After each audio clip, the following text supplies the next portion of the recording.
চুরি ডাকাতি এই নিয়ে চলছে জীবন। মালদায় সোনার দোকান লুট আর ধূপগুড়িতে জঙ্গল লুট। লাখ লাখ টাকার গাছ পাচার হয়ে যাচ্ছে। রাতের অন্ধকারে ঘুম ভাঙছে না কারো। দিনে হোক বা রাত, উত্তরবঙ্গের একের পর এক জঙ্গলের বুক খালি করে চলছে গাছ চুরি। বনমন্ত্রী রেশন কেলেঙ্কারিতে জেলে, কার্যত অভিভাবকহীন বন দপ্তর। আর এটাই যেন বাড়তি সুযোগ করে দিয়েছে চোরা কারবারিদের। মরাঘাট জঙ্গলে যেতেই আমাদের ক্যামেরায় ধরা পড়ল সেই ছবি। ছোটখাটো কোনো কাজ নয়, একেবারে রিসার্চ করে পরিকল্পনা মাফিক চলছে গাছ চুরি। উত্তরে মহিলা বনকর্মীদের সংখ্যা কম, তাই চোরা কারবারিরা স্থানীয় গরিব মহিলাদের ব্যবহার করছেন গাছ চুরির জন্য। জঙ্গলে ঢোকা হচ্ছে জ্বালানির কাঠ সংগ্রহ করতে। পরিবেশপ্রেমীদের দাবি, বনমন্ত্রী গ্রেফতারের পর থেকেই ঢিলেঢালা মনোভাব তৈরি হয়েছে বন দপ্তরের অন্দরে। জঙ্গল থেকে দেদার গাছ পাচারের ঘটনায় মুখে কুলু পেটেছে বন দপ্তর। তবে কর্মী সংকটের কথা মেনে নিচ্ছেন তারাও। সব দেখেও যেন দেখছে না প্রশাসন। আর এই নির্বিচারে গাছ কাটার ফলে ডুয়ার্সের মানুষ যেমন সমস্যায় পড়েছেন, তেমনি বিপাকে বন্যপ্রাণ। বাসস্থান হারাচ্ছে বন্যপ্রাণীরা। জলপাইগুড়ি থেকে রনি চৌধুরীর রিপোর্ট, TV9 বাংলা। ব্যারাকপুরে যেন কুরুক্ষেত্র যুদ্ধ চলছে, থামার কোনো লক্ষণ নেই। অর্জুন বনাম সোমনাথ শ্যামের দ্বন্দ্বের কথা বলছি। দুজনকে বলছেন বিনা যুদ্ধে নাহি দিব সুচগ্র মেদেনি। তবে দলের দুই নেতার বাগযুদ্ধে দেগঙ্গায় মমতার সভার আগে অস্বস্তি বাড়ছে তৃণমূলের। দেখুন 1 মিনিটে। উত্তর 24 পরগনা রাজ্যের সব থেকে বড় জেলা, 5টি লোকসভা আসন, আর সেখানেই কিনা দুই নেতার প্রকাশ্যে লড়াই। অভিযোগ, লোকসভা ভোটে অর্জুন সিং এর তৃণমূলের টিকিট পাওয়ার সম্ভাবনা তৈরি হওয়ার পর থেকেই গোষ্ঠী কোন্দল কার্যত বেলাগাম হয়ে গেছে ব্যারাকপুর শিল্পাঞ্চলে।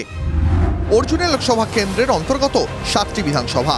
সূত্রের খবর, পার্থ ভৌমিক, সুবোধ অধিকারী, সোমনাথ শ্যাম ও মঞ্জু বসু প্রবল অর্জুন বিরোধী। বাকি 3টি কেন্দ্রে অর্জুনের প্রভাব রয়েছে। গত বছর অর্জুন সিং অভিষেক বন্দ্যোপাধ্যায়ের হাত ধরে তৃণমূলে ফেরেন। সেখানে হাসি মুখে দেখা যায় পার্থ ভৌমিক এবং সুবোধ অধিকারীকে। কিন্তু অর্জুনকে দলে ফেরাতে নাকি ঘোর আপত্তি জানিয়েছিলেন 3 নেতাই। এখন লোকসভা ভোটের টিকিট নিয়ে অর্জুন বনাম সোমনাথের কাজিয়া ক্রমেই বেড়েছে। সূত্রের খবর, লোকসভা ভোটের আগে অর্জুন বনাম সোমনাথের বাকযুদ্ধে রাশ টানতে সক্রিয় তৃণমূলের রাজ্য সভাপতি সুব্রত বক্সী। উত্তর 24 পরগনা থেকে দীপঙ্কর দাস ও অনন্ত চট্টোপাধ্যায়ের রিপোর্ট, TV9 বাংলা। জরুরি বিভাগে দেখা মিলল না চিকিৎসকের, বেঘোরে প্রাণ গেল বছর 12 কিশোরের। চাঞ্চল্য ধূপগুড়ি গ্রামীণ হাসপাতালে। BMOH-কে ঘিরে ধরে বিক্ষোভে রোগীর পরিজনরা। দেখুন 1 মিনিটে।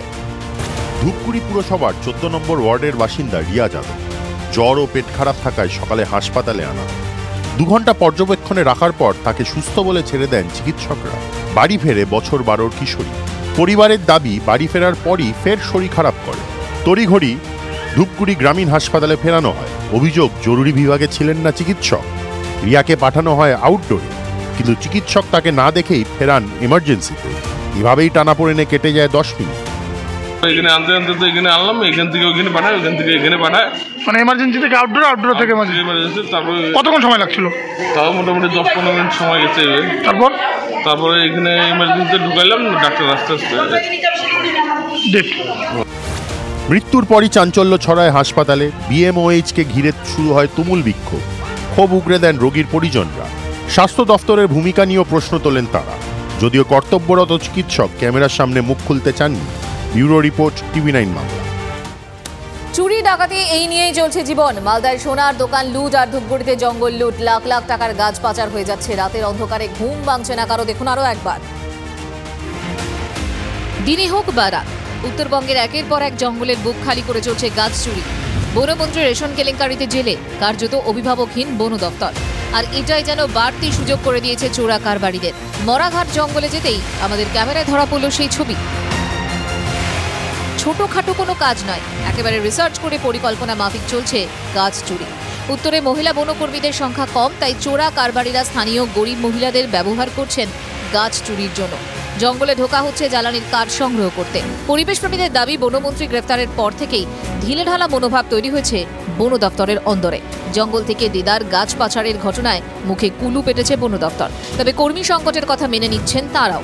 সব দেখেও যেন দেখছে না প্রশাসন। আর এই নির্বিচারে গাছ কাটার ফলে ডুয়ার্সের মানুষ যেমন সমস্যায় পড়েছেন, তেমনি বিপাকে বন্যপ্রাণ। বাসস্থান হারাচ্ছে বন্যপ্রাণীরা। জঙ্গলে ফিরেছে বাঘ, লোকালয়ে আতঙ্কের কারণ নেই দাবি দক্ষিণ 24 পরগনার ডিএফও।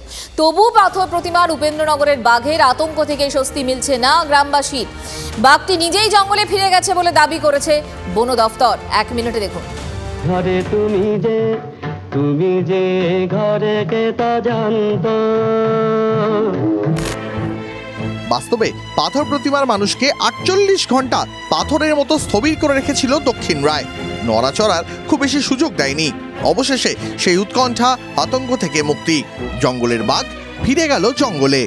যখন তারা জঙ্গলে স্ক্যানিং করছিল, জঙ্গল ধরে হেঁটে আসছিল, তখন একটি টিম তাদের সামনে বাঘটি পড়ে যায় এবং তারা বাঘটিকে ড্রাইভ করে সাকসেসফুলি ধুনচির জঙ্গলে, যেখানে আমরা 18 কিলোমিটার নেট দিয়ে ঘিরে রেখেছি, সেই জঙ্গলে তারা বাঘটিকে ঢুকিয়ে দিতে সমর্থ হয়। বাঘটি আবার তা ধুনচির জঙ্গলে ওখানে ফিরে গেছে। লোকালয়ে এখন আর কোনো আতঙ্কের কারণ কিছু নেই। গত কয়েক মাস ধরে বারবারই এই অঞ্চলে থাবা পড়েছে দক্ষিণ রায়ের। তার কারণও আছে।